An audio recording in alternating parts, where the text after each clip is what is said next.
Hello, dear students. I am Anshul Kumar Dobhal, Government Inter College Lakshman Jhula, Yamkeshwar, Paudi Gadwal. Today, we are going to study about Class 8th Science Chapter Microorganisms, Friend and Foe, Part 2.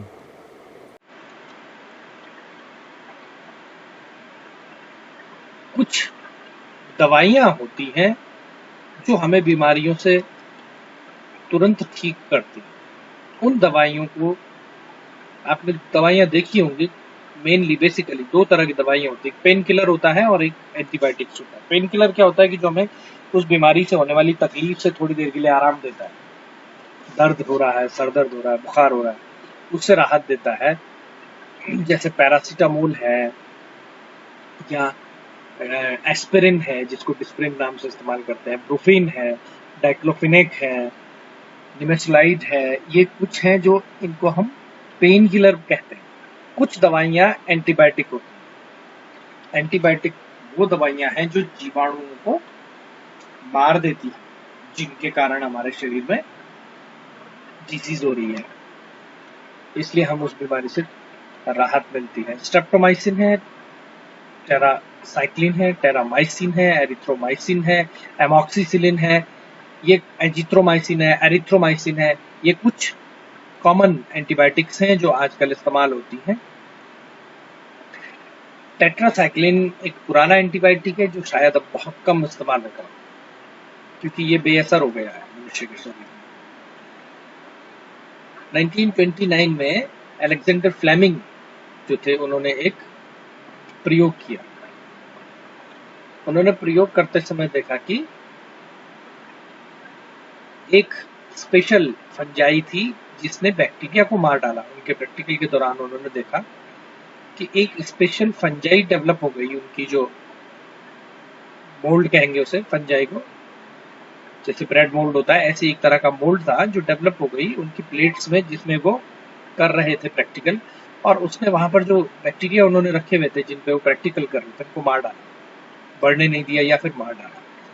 तो इस तरह से penicillin एक दवाई का आविष्कार हुआ, और ये पेनिसिलिन बहुत इस्तेमाल हुई लोगों की जान बचाने में।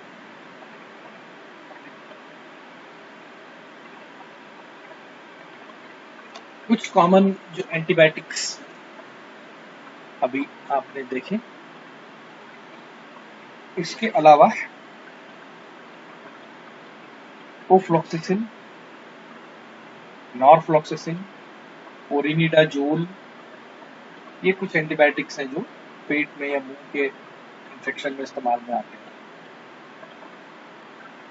एंटीबायोटिक्स जो होते हैं वो फैक्ट्रीज में बनाए जाते हैं, जहां बहुत सारे माइक्रो ऑर्गेनिज्म्स को उगाया जाता है और फिर उनसे एंटीबायोटिक्स बनाए जाते हैं। तो इस तरह से एंटीबायोटिक्स के रूप में ये जो माइक्रो ऑर्गेनिज्म्स हैं, ये हमारी मदद करते हैं। और जैसे पोल्ट्री है जहां पर मुर्गियां पाली जाती हैं, या फार्म हाउस है जहां पर गाय वगैरह पाली जाती हैं, उनके चारे में भी एंटीबायोटिक्स मिला देते हैं उनकी बीमारियों को दूर करने के लिए। This is important to remember that antibiotics should be taken only on advice of a qualified doctor. अगर आपको एंटीबायोटिक लेना हो, एंटीबायोटिक के बारे में आपको पता लग गया, इसका इस्तेमाल पता लग गया, लेकिन अगर आप बीमार हैं और उसको लेना हो, तो आप बिना डॉक्टरी सलाह के इसको नहीं ले सकते हैं, नहीं लेना चाहिए, क्योंकि ये नुकसान भी कर सकते हैं। अब बात आती है वैक्सीन की। वैक्सीन क्या होता है? जिससे आप आजकल सुन ही रहे होंगे कि कोरोना वायरस की वैक्सीन अभी नहीं बनी है और कुछ समय लगेगा इसको बनने में, शायद ये अगले साल तक आए। आज के ही अखबार में एक न्यूज आई थी कि कोरोना वायरस की वैक्सीन 2024 के आखिर तक ही सबके लिए उपलब्ध हो पाएगी। तो वायरस की वैक्सीन बनाने में थोड़ा ज्यादा समय लगता है, क्योंकि वायरस तेजी से अपना स्ट्रक्चर बदल देते हैं। वैक्सीनेशन, कई सारी चीजों की वैक्सीन बन चुकी है, और वैक्सीन जब बच्चों को दी जाती है या किसी को दी जाती है, तो उस प्रोसेस को वैक्सीनेशन कहते हैं। इसको हिंदी में समझे तो टीकाकरण, टीका लगाना और टीकाकरण कहते हैं। आपको भी बचपन से अभी तक कई सारे टीके लगे होंगे और आप टीवी में और रेडियो में बहुत सारे ऐड सुनते होंगे जिसमें आप सरकार के प्रचार सुनते होंगे कि वैक्सीनेशन करवाना चाहिए, यानी कि बीमारियों को दूर करना चाहिए। बहुत बड़ा वैक्सीनेशन आज भी हमारे देश में चलता है और आपने बचपन से, जब आप छोटे थे तब से आपने इसको हर महीने पिया होगा, पोलियो ड्रॉप्स। पोलियो एक बीमारी है जो वायरस से होती है और जिसको लगभग दुनिया से खत्म कर दिया गया है, लेकिन अभी भी दुनिया के कुछ हिस्सों में बची हुई है। तो ये वायरस कंप्लीटली खत्म हो जाए, इसके लिए पोलियो वैक्सीनेशन का अभियान चलता रहता है। इसके अलावा बहुत सारी ऐसी डिजीज हैं जैसे चिकन पॉक्स वगैरह है, बहुत सारी डिजीज तो खत्म भी कर दी गई है। जैसे हैजा है, तो हैजा नहीं होता अब दुनिया में। प्लेग है, प्लेग भी नहीं होता है। प्लेग पहले एक महामारी था जो लाखों करोड़ों मनुष्यों को मार डालता था। तो जैसे जैसे नई बीमारियां या उनके बारे में हमें पता लगता है तो वैज्ञानिक फिर उनकी वैक्सीन बनाते हैं। वैक्सीन क्या होता है? अगर कोई माइक्रो ऑर्गेनिज्म हमारे शरीर में घुसता है, माइक्रो ऑर्गेनिज्म को, क्योंकि कठिन उच्चारण वाला शब्द है, इसको शॉर्ट में माइक्रोब भी कहते हैं। यदि कोई माइक्रोब हमारे शरीर में एंटर करता है तो हमारा शरीर उससे लड़ने के लिए एंटीबॉडीज बनाता है। एंटीबॉडीज जो कि बाहरी घुसपैठियों को खत्म कर डालते हैं, रोकते हैं। और ये एंटीबॉडीज फिर हमारे शरीर में हमेशा के लिए बन जाते हैं, क्योंकि हमारी बॉडी इसको रिमेम्बर करती है, इसको याद रखती है कि हमें इस पर्टिकुलर माइक्रो ऑर्गेनिज्म से कैसे लड़ना है, या जब ये हमारे शरीर में एंटर करेगा तो कौन सा एंटीबॉडीज जो पहले से बने हुए हैं इसके साथ फाइट करेंगे या कौन से नए बनाने पड़ेंगे। तो ये जो हमारे शरीर की प्रोसेस है, ये जो माइक्रो ऑर्गेनिज्म्स को रोकती है,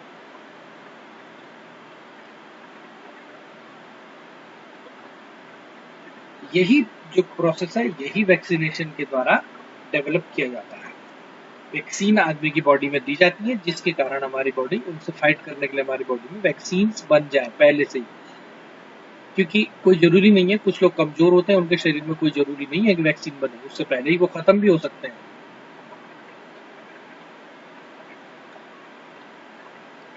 Several diseases including cholera, tuberculosis, smallpox and hepatitis can be prevented by vaccination. और हाँ, एक और चीज है, अगर कभी किसी को कुत्ता काट ले तो तब आपको पता होगा कि इंजेक्शन लगता है, वो भी एक वैक्सीनेशन है। कुत्ते के काटने से, या कुत्ते के सिर्फ कुत्ता ही नहीं, बंदर है, गिलहरी है, चूहा है, घोड़ा है या गाय से भी, कुछ मैमेलियंस यानी कि स्तनधारी प्राणी, उनके द्वारा काटे जाने पर उनकी लार में एक वायरस पाया जाता है जिससे रेबीज नाम की बीमारी होती है। उससे बचने के लिए फिर रेबीज के इंजेक्शन लगाए जाते हैं यदि वो जानवर काट लें।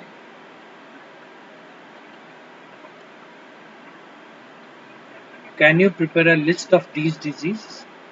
You may take help from your parents. आप अपने पेरेंट्स से पूछ सकते हैं या आप गूगल की मदद भी ले सकते हैं कि ऐसी कौन कौन सी डिजीजेस हैं जिनको वैक्सीनेशन के द्वारा टीका लगा करके प्रिवेंट किया जा सकता है, बचाया जा सकता है, इनसे बचा जा सकता है। और कौन कौन से टीके आपको लगे हैं, इसकी आप एक लिस्ट बना सकते हैं कि कौन कौन से टीके आपको लगे हैं।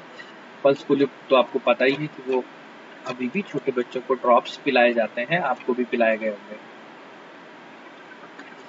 और कुछ माइक्रो ऑर्गेनिजम्स जो होते हैं वो आपको पता है कि वो हमारे लिए बहुत हेल्पफुल हैं, जैसे जो सफाई कर्मचारी हैं, हमारे माइक्रो ऑर्गेनिजम्स जो हमारे चारों तरफ हमारे एनवायरनमेंट को क्लीन करते हैं। क्या क्लीन करते हैं वो क्या क्लीन करते हैं और कैसे हमारे एनवायरनमेंट को क्लीन करते हैं? कुछ माइक्रो ऑर्गेनिजम्स, बैक्टीरिया वगैरह जो हैं, कुछ फंजाई, कुछ प्रोटोजोअन्स ऐसे हैं कि जो लिविंग ऑर्गेनिजम्स के एक्सक्रीटरी सब्सटेंसेस या उनके डेड बॉडीज, डेड पार्ट्स, इनको वापस एटमॉस्फेयर में, मिट्टी में केमिकल्स के रूप में बदल करके वापस पहुंचा देते हैं। जैसे कुछ नाइट्रोजन फिक्सर्स होते हैं बैक्टीरिया, जिनको कॉमनली नाइट्रोजन फिक्सर्स कहते हैं। वो क्या करते हैं, नाइट्रोजन फिक्सिंग साइनोबैक्टीरिया देख रहे हैं आप, ये ब्लू ग्रीन एल्गी है। ये क्या करते हैं कि जो लिविंग ऑर्गेनिजम्स हैं उनके शरीर में जो नाइट्रोजन प्रोडक्ट्स हैं, जैसे प्रोटीन्स हैं, एमिनो एसिड्स हैं, ये नाइट्रोजन प्रोडक्ट हैं। इनको वो तोड़ करके वायुमंडल में जो नाइट्रोजन है उसको फिर से वायुमंडल में डाल देते हैं। और कुछ बैक्टीरिया ऐसे होते हैं, जैसे राइजोबियम है, वो वायुमंडल में जो नाइट्रोजन है उसको एनिमल्स को, प्लांट्स को डायरेक्ट देते हैं, इनको कुछ कंपाउंड्स में बदल करके, क्योंकि डायरेक्ट हम नहीं ले सकते। जैसे ऑक्सीजन को प्लांट्स डायरेक्ट इन्वायरमेंट से, कार्बन डाइऑक्साइड को डायरेक्ट इन्वायरमेंट से लेते हैं, हम लोग ऑक्सीजन को सीधे सांस लेने के लिए लेते हैं, हवा से लेते हैं। ऐसे ही नाइट्रोजन को नहीं लिया जा सकता। नाइट्रोजन एक अक्रिय गैस है, इनएक्टिव गैस है, किसी चीज के साथ कोई रिएक्शन नहीं करती है। तभी तो हमारे इन्वायरमेंट में अबाउट 80% यानी 79% जो नाइट्रोजन है वो है, उसके बावजूद हमें उसका पता नहीं चलता।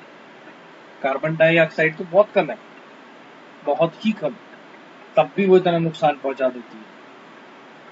तो ये जो बैलेंस है, ये बनाए रखने में इन माइक्रो ऑर्गेनिजम्स का बहुत योगदान है, और इनको प्लांट्स तक पहुंचाने में, और फिर वो प्लांट्स से हमें मिलते हैं।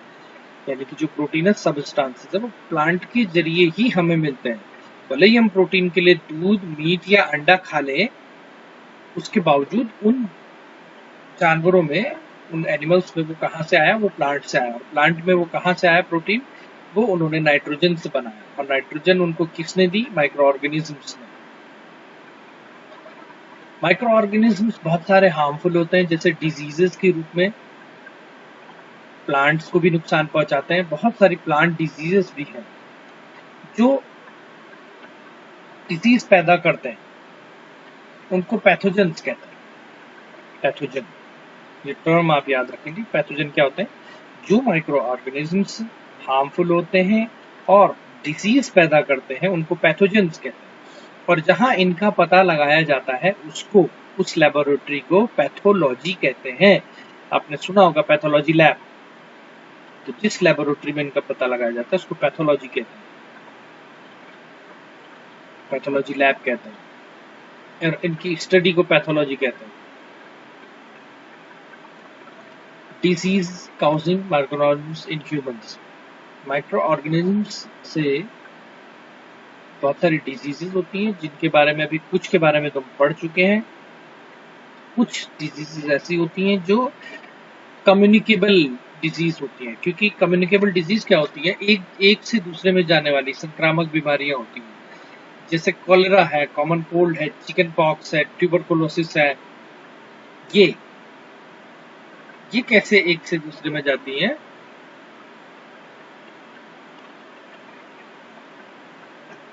एक बीमारी जॉन्डिस भी है, जिसको पीलिया कहते हैं, ये भी फैलने वाली बीमारी है। और डिसेंट्री तो है ही, उल्टी दस्त जो बच्चों में होते हैं, वो भी फैलने वाली बीमारी है, एक से दूसरे में होती है। हैजा तो खैर अब बहुत कम होता ही नहीं है, बल्कि हैजा कॉलरा जिसको कहते हैं, क्योंकि बच्चों के टीके लग चुके होते हैं। वरना पहले के जमाने में हैजा से गांव के गांव साफ हो जाते थे, इतनी तेजी से ये फैलता था। कॉमन कोल्ड है, वो कैसे फैलता है, जैसे कोरोना फैल रहा है। ये क्या है कि जब कोई पर्सन खांसता है या स्नीज करता है, छींकता है, तो उसके मुंह से, हमारा गला और मुंह, इसमें बहुत सारा पानी रहता है, ये नमी हमेशा इसमें रहती है ताकि सूखे नहीं। इसमें बहुत छोटी छोटी बूंदें उस खांसी के या छींकने के साथ बाहर आती हैं। वो उस वायरस को या उस माइक्रो ऑर्गेनिज्म्स को वो लेकर के बाहर आती हैं, और वो कुछ देर के लिए वो बूंदें, बहुत छोटी छोटी ड्रॉपलेट्स हवा में वो तैरती हैं। कुछ देर बाद वो आगे नहीं जा सकती। वो अगर हवा चल रही है तो वो आगे जा सकती है, हवा नहीं चल रही है तो ग्रेविटेशनल फोर्स, गुरुत्वाकर्षण के कारण वो नीचे जमीन पर गिर जाएंगे। लेकिन अगर हम पास में हैं तो हमने सांस ले ली तो वह हमारी सांसों के अंदर वो ड्रॉपलेट्स चली जाती है। इसीलिए थोड़ा सा इस बीमारी में जो कोरोना वायरस फैल रहा है, इसमें इसीलिए सोशल डिस्टेंसिंग माने एक दूसरे से थोड़ा दूर रहना और एक दूसरे को छूना नहीं, चीजों को छूने से बचना और मास्क का प्रयोग इसीलिए कर रहे हैं, वायरस मास्क के अंदर घुस सकता है, लेकिन ड्रॉपलेट जिनके अंदर वो वायरस आता है, वो वायरस उसके हाथ पैर नहीं है, वो खुद से नहीं चल सकता है, वो हवा में खुद से नहीं तैर सकता, उसके पंख नहीं है। उस वायरस को इधर से उधर ले जाने के लिए कुछ चाहिए, जिस पानी की बूंद के रूप में वो बाहर आया है, वो पानी की बूंद मास्क के द्वारा रोकी जा सकती है। इसीलिए मास्क का अगर हम प्रयोग करेंगे तो हम काफी हद तक उससे बचाव कर सकते हैं, इसीलिए मास्क लगाने को कहा जा रहा है। तो अगर कोई बीमार आदमी है और वो सांस ले रहा है, तो उसके आसपास अगर कोई दूसरा व्यक्ति है तो उसको वो बीमारी हो सकती है।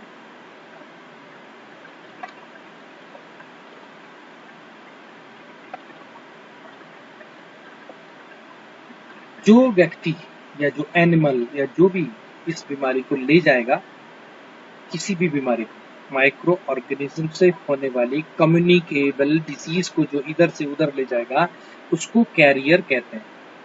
कैरियर माने ले जाने वाला। कैरियर शब्द आपने साइकिल के कैरियर के रूप में भी सुना होगा। कैरियर क्या होता है? सामान ले जाने वाला कैरियर साइकिल के ऊपर। एक कैरियर है मच्छर।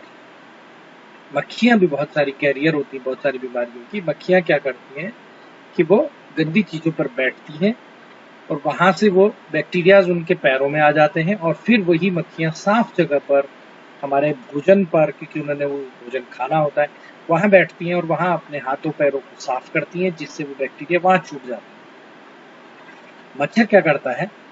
मच्छर एक स्पेशल मच्छर है, एनोफिलीज। उसका नाम है एनोफिलीज मच्छर। एनोफिलीज मच्छर में भी ओनली फीमेल, उसका मेल नहीं।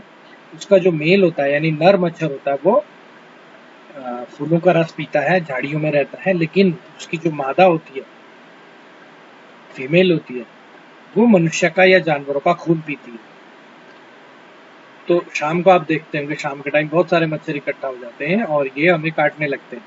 इनकी जो लार होती है, जिसको ये हमारे शरीर में डालते हैं छेद करने के लिए, हमारी स्किन में छेद करने के लिए एक स्पेशल टाइप का केमिकल डालते हैं और सुन्न करने के लिए, ताकि हमें पता ना लगे और हम इसे तुरंत ना भगा दें, छेद करने से पहले ही ना भगा दें। तो वो जो स्पेशल टाइप का जो केमिकल डालते हैं, वो अपनी लार से डालते हैं। उसमें प्लाज्मोडियम नाम का एक पैरासाइट आ जाता है। ये माइक्रो ऑर्गेनिज्म है जो एक प्रोटोजोवन है और ये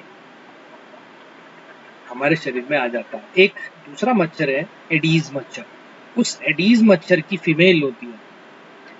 वो फीमेल जब मनुष्य को काटती है तो उसके शरीर से डेंगू वायरस, जिसको डेंगू भी बोलते हैं, ऐसे उसका उच्चारण डेंगी होता है, डेंगू वायरस हमारे शरीर में चला जाता है।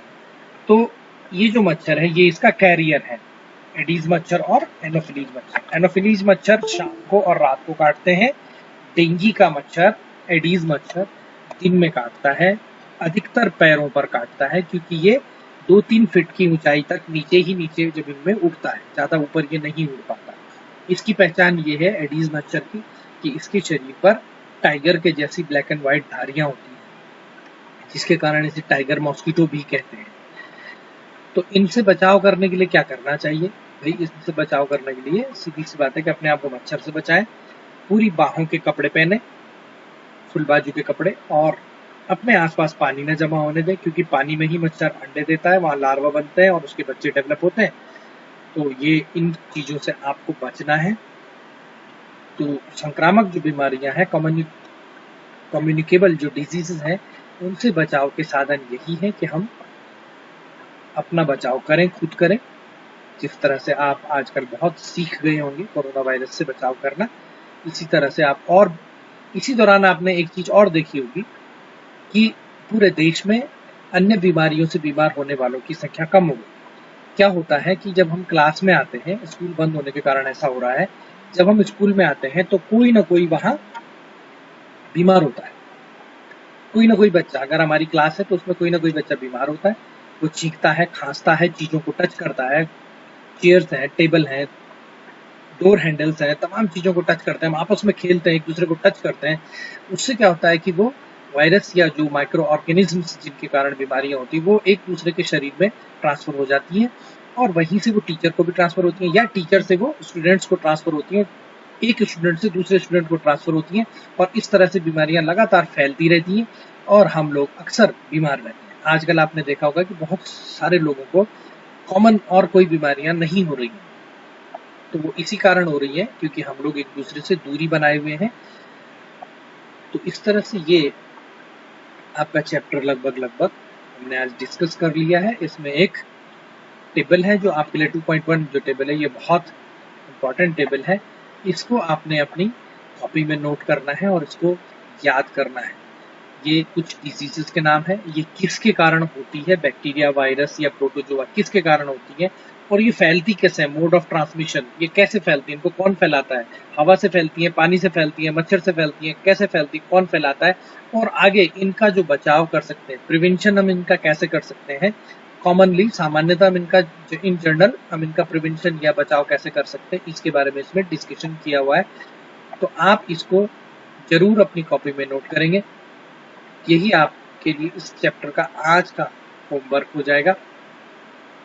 इसमें थोड़ा सा पार्ट हमारे पास ये रह गया है रॉबर्ट कोच के बारे में। रॉबर्ट कोच क्या थे, जिन्होंने बैसिलस एंथ्रेक्सिस का खोज की थी, जिसके कारण एंथ्रेक्स नामक बीमारी होती थी। तो इसमें जो कुछ पाठ में वैज्ञानिकों के नाम है, साइंटिस्ट्स के, ये भी, और इन्होंने क्या इन्वेंशन किया था और कब किया था ये भी आप नोट करेंगे और इसको याद करेंगे।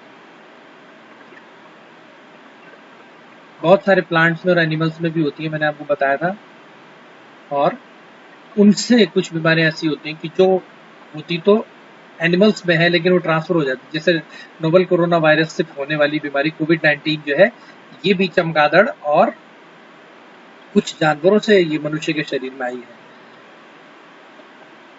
और एक एंथ्रेक्स जो ह्यूमन कैटल, जो आदमी के पालतू जानवर होते हैं, उनको होने वाली बीमारी है, लेकिन ये इससे हमारे पे भी आ जाती है। एक बीमारी फूट एंड माउथ डिजीज है, खुरपका मुंहपका, इससे जानवरों के खुर और मुंह में इन्फेक्शन हो जाता है और फिर वो न खाना खा पाते, न चल पाते और कुछ समय बाद मर जाते हैं। तो ये वायरस के कारण होती हैं। कुछ बीमारियां हमारे फसलों को बर्बाद कर देती हैं, जो कि माइक्रो ऑर्गेनिजम्स के कारण होती हैं, जैसे राइस में, पोटैटो में, व्हीट में, शुगर केन, गन्ने में, ऑरेंज में, एप्पल में, इनमें भी बहुत सारी बीमारियां होती हैं जो कि हमारी फसलों को प्रभावित करती हैं, जिससे किसानों को बहुत नुकसान होता है। इसके लिए फिर किसान क्या करते हैं, उनमें दवाओं का छिड़काव करते हैं। इसमें कुछ प्लांट की डिजीज हैं इस टेबल में, तो जिस प्रकार एनिमल की कुछ डिजीज आपने नोट की थी, इसी तरह से ये भी आपने नोट करनी है। तो ये कुछ बीमारियों के नाम हैं जो जानवरों में, प्लांट्स में होती है। जैसे सिट्रस कैंकर है, जो बैक्टीरिया के कारण होता है, एयर से फैलता है। और रस्ट ऑफ व्हीट है, रस्ट ऑफ व्हीट में क्या होता है कि गेहूं पर दाना लगने की बजाय काला सा एक पाउडर लग जाता है, जो फंजाई के कारण होता है, फफूंदी के कारण। और येलोवीन मोज़ेक है भिंडी का, जो वायरस के कारण होता है। तो ये कुछ कॉमन डिजीज प्लांट्स की हैं। इसके बाद का जो थोड़ा सा पार्ट रह गया है, क्योंकि ये ज़्यादा लंबा वीडियो हो जाएगा, इसलिए इस पार्ट को हम नेक्स्ट वीडियो में लेते हैं। फिलहाल के लिए इतना ही, होमवर्क आपको मिल गया है। Thank you. इसको आप एक से ज़्यादा बार वीडियो को देखेंगे तो आपको ये चैप्टर काफ़ी कुछ लर्न हो जाएगा। Thank you.